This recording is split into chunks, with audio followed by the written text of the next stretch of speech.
Aujourd'hui, on vous propose un parcours qui, on l'espère, sera assez immersif le long de la Garonne. La Garonne commingeoise, donc pré-pyrénéenne.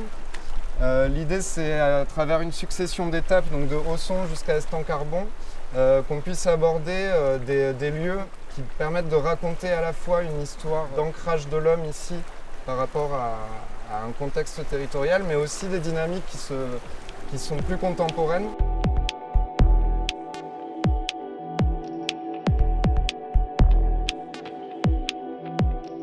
On a choisi Hausson parce que c'est un village qui est installé, on le voit vraiment, les rues finissent dans Garonne. C'est une situation en zone inondable. Alors je dis Garonne parce qu'ici, Garonne, elle est personnifiée. La rivière, elle est à la fois crainte et respectée. Donc c'est une rivière qui peut être dévastatrice par ses crues, mais en même temps, ces crues ont amené la fertilité de la vallée. C'est-à-dire qu'elle dépose des limons riches qui font la richesse agricole, et en même temps, c'est toute une culture du risque qui a été mise en place.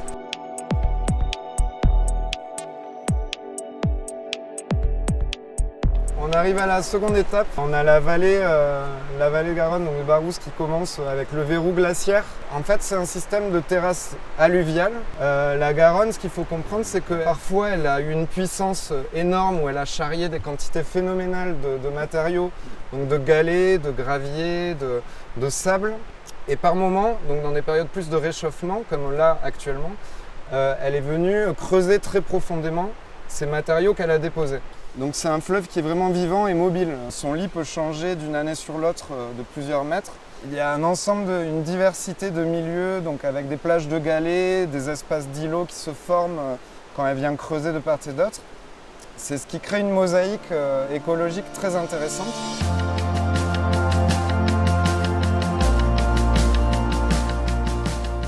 On est à Taillebourg, on est en partie basse. Ici, on a un cannelé qui s'appelle la Garonnette d'ailleurs.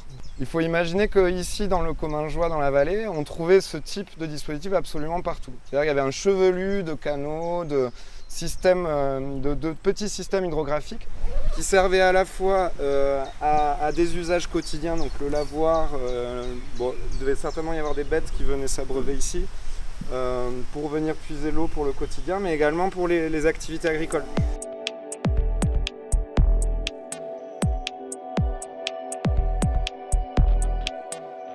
Garonne, elle a été utilisée en vallée assez tardivement. Le système, c'est justement de construire un barrage sur la Garonne et de créer un canal d'amener. Et après, les centrales sont alimentées par des chutes d'eau.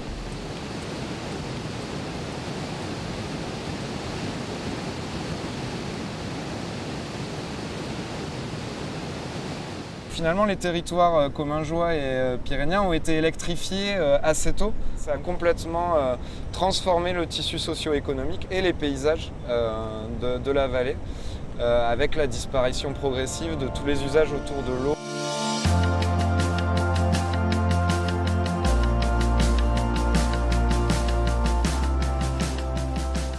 Ici, on est sur le domaine de Camon. C'est un endroit qui permet de voir un peu mieux les activités agricoles. Donc c'est des activités qui sont liées à la polyculture élevage, donc avec pas mal de prairies de fauche et de pâture, puisqu'on a de la blonde d'Aquitaine. En fait, ici, on est sur un modèle de métairie. Les métairies, c'est des grands bâtiments qui accueillaient à la fois les exploitants, leurs familles, les ouvriers agricoles. Aujourd'hui, finalement, le système de métairie, il n'y a plus de métayers, parce que les métayers, c'était vraiment c'était un modèle particulier, mais il y a encore une propriété, un exploitant qui loue les terres et une activité agricole qui est encore présente. Enfin, c'est le lieu sur le parcours qui nous semblait révélateur pour parler à la fois justement d'implantation de bâtis, mais aussi de l'organisation un peu socio-économique de l'époque. Il y a tous les usages autour de l'eau, c'est-à-dire l'activité autour du bois des Pyrénées donc, qui servait. Il y a eu une activité de papeterie, plus tout le système de terres agricoles donc, qui était... là, on est vraiment sur un modèle qui est adapté à la ressource qu'offrait la Garonne.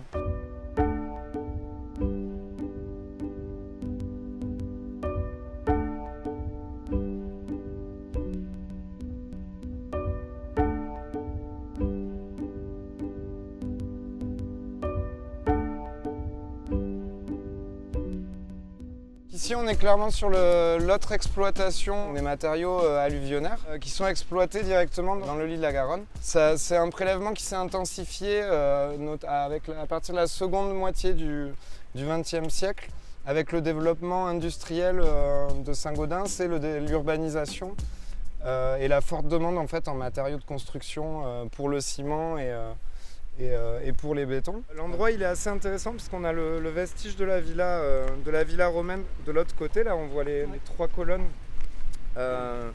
et des murs avec ce ciment romain et où on retrouve le galet. Donc on est en fait aujourd'hui avec des matériaux qu'on a croisés tout le long du parcours et qui étaient déjà à l'époque gallo-romaine employés pour construire.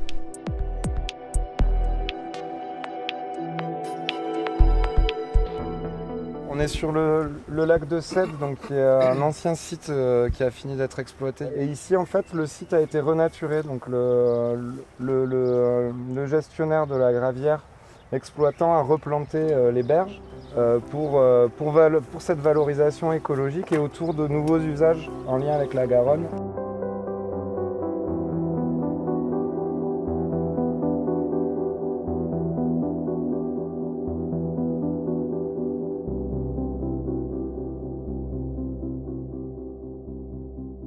Alors ici on est sur le lieu-dit du Castéra, donc c'est un roc, c'est vraiment un promontoire.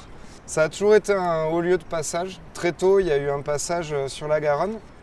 À l'époque gallo-romaine il y avait déjà un petit fort qui par la suite a été transformé en fort médiéval donc comme poste de surveillance sur la vallée. On a une traversée, on a l'implantation industrielle de la papeterie qui s'est installée en 1959, assez tôt. Là, on a la collégiale de Saint-Gaudens, donc qui est installée sur son promontoire en face, avec la situation haute de Saint-Gaudens. Ce panorama, il permet aussi de découvrir la plaine d'Inard. Donc on a le resserrement ici.